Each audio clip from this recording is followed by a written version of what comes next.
মুসলিমদের উপরে, জামাতের উপরে, নিজামুদ্দিনের উপরে ঘুরিয়ে দেওয়া যায়, তাই জন্য পয়সা দিয়ে এরা মিডিয়াকে লাগিয়ে রেখেছে এবং সোশ্যাল মিডিয়ায় হিংসাত্মক পোস্ট হচ্ছে। ভারতবর্ষের মানুষ এখন মোদী, নরেন্দ্র মোদী, অমিত শাহ এবং বিজেপি সরকারকে চিনে নিয়েছে যে এরা জনদরদী সরকার না, বরঞ্চ জনবিরোধী সরকার। বন্ধুগণ, আপনারা দেখবেন হঠাৎ ন্যাশনাল নেটওয়ার্ক মানে টিভি চ্যানেলগুলো এবং সোশ্যাল মিডিয়ায় সাম্প্রদায়িকতার ঝড় উঠছে। হঠাৎ যখন পুরো দেশ, পুরো বিশ্ব যখন করোনার বিরুদ্ধে লড়াই করছে, তখন আমাদের টেলিভিশন চ্যানেলগুলো দেখবেন মুসলিমদের বিরুদ্ধে, জামাতের বিরুদ্ধে, তবলিগ জামাত, নিজামুদ্দিন এবং মসজিদ, বান্দ্রায় যেমন মসজিদের উপর কেন্দ্র করে এরা একটা কুৎসা রটানোর চেষ্টা করছে। মুসলমানরাই সর্বনাশের মূল, জামাত সর্বনাশের মূল এবং করোনার জন্য মূলত এরা দায়ী। এই পরিকল্পিত মিথ্যা প্রপাগান্ডা, জাতি বিদ্বেষ ছড়ানো এবং মুসলিম বিদ্বেষ ছড়ানোর পিছনে পরিকল্পনা কি? আসল বিষয় হলো ভারতবর্ষের মানুষ এখন মোদী, নরেন্দ্র মোদী, অমিত শাহ এবং বিজেপি সরকারকে চিনে নিয়েছে যে এরা জনদরদী সরকার না, বরঞ্চ জনবিরোধী সরকার। এরা এই বিপদের দিনেও মানুষকে একটা টাকা দেয়নি, খাবার দেয়নি, তাদের বাড়ি ফেরার ব্যবস্থা করেনি। ধীরে ধীরে চিত্রটা যখন পরিষ্কার হয়ে যাচ্ছে যেটা মানুষের সরকার না, গরিব মানুষ, পর্যায়ক্রমী সাধারণ মানুষ, কৃষক, তারা বাঁচলো কি মরলো এদের কিছু যায় আসে না। এরা হাজার হাজার লক্ষ লক্ষ কোটি টাকা ত্রাণ নিয়ে চুপ করে বসে আছে। বরঞ্চ মোদি বলছে যে আমাকে সোনা বিক্রি করে টাকা দাও। এই টাকা কি করবে? এতদিনের ব্যাংক লুট, রিজার্ভ ব্যাংক লুট, সমস্ত লুটের টাকা নিয়েও আজ পর্যন্ত বিজেপির পার্টি অ্যাকাউন্ট ডাবল হয়েছে, তাদের সম্পদ বেড়েছে, দেশ ফকির হয়েছে। অতএব এই জায়গাটা মানুষ কিন্তু পরিষ্কার বুঝতে পারছে নরেন্দ্র মোদীর আসল চেহারা, অমিত শাহ বিজেপির আসল চেহারা।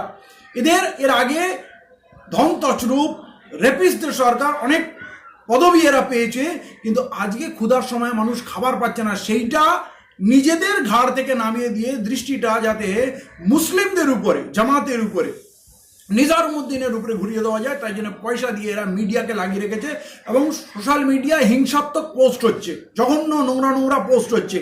আমি সমস্ত আপামর জনসাধারণকে বলবো এই পোস্টগুলো থেকে দূরে থাকুন, কমেন্টস করবেন না, শেয়ার করবেন না, উত্তেজিত হবেন না।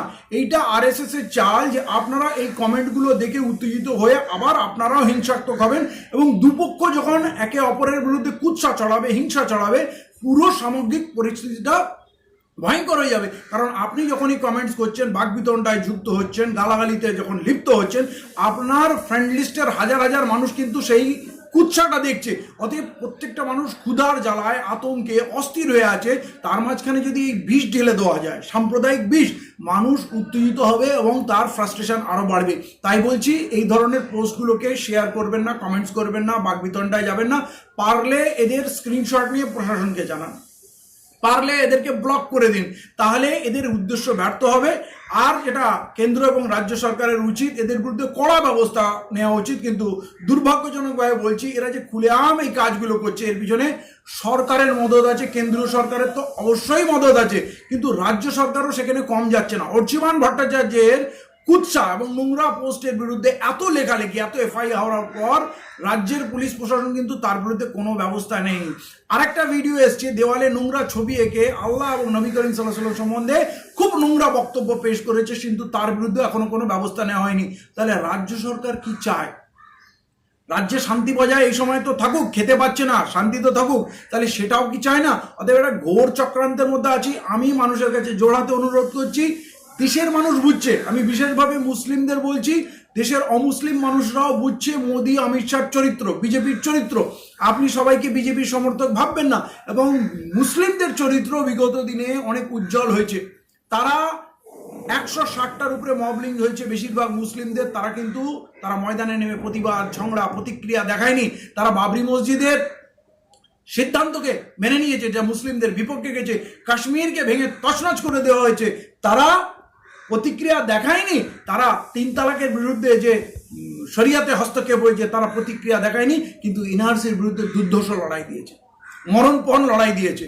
সংবিধানকে বাঁচাতে, দেশকে বাঁচাতে তারা দেশাত্মবোধের ব্যাপক পরিচয় দিয়েছে। এবং আজকে যখন ক্ষুধায় মানুষ মরছে, সব থেকে বেশি মানুষের মুখে খাবার পৌঁছে দিচ্ছে কিন্তু মুসলিমরা। এবং তার থেকেও বড় কথা, যখন হিন্দু মানুষের লাশ ফেলে তার আত্মীয় স্বজন, প্রতিবেশী পালিয়ে যাচ্ছে, তখন ভুরি ভুরি উদাহরণ পাওয়া যাচ্ছে মুসলমানরা তাদের লাশ সৎকার করছে, দাহ করছে। এর থেকে বড় উদাহরণ দেশপ্রেমের আর সমাজপ্রেমের কি হতে পারে? অতএব মুসলিমদের সম্বন্ধে অমুসলিমরাও ভালো ধারণা পোষণ করছে, তাদের ধারণা পাল্টাচ্ছে, মুসলিম সম্বন্ধে তাদের ভাবমূর্তি উজ্জ্বল হচ্ছে। অতএব এই কারণেই মোদী, অমিত শাহ, বিজেপি, আরএসএস এই হিন্দুত্ববাদী শক্তি মিডিয়াকে দিয়ে, সোশ্যাল মিডিয়াকে দিয়ে মুসলিমদের বিরুদ্ধে ব্যাপক কুৎসা ছড়াচ্ছে, হিংসা ছড়ানোর চেষ্টা করছে।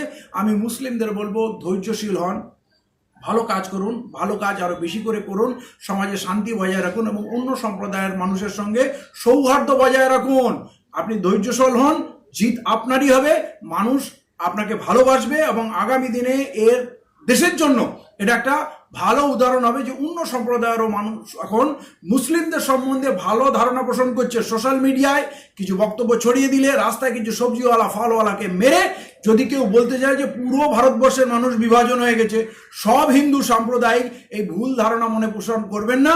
ভালো কাজ করুন, পরিণতি আপনার ভালো হবে এবং আগামী দিনে এই বঞ্চিত মানুষরা তার আসল শত্রুকে চিনতে পারবে এবং চিনতে পারছে, সেই লড়াইটার জন্য প্রস্তুতি নিন।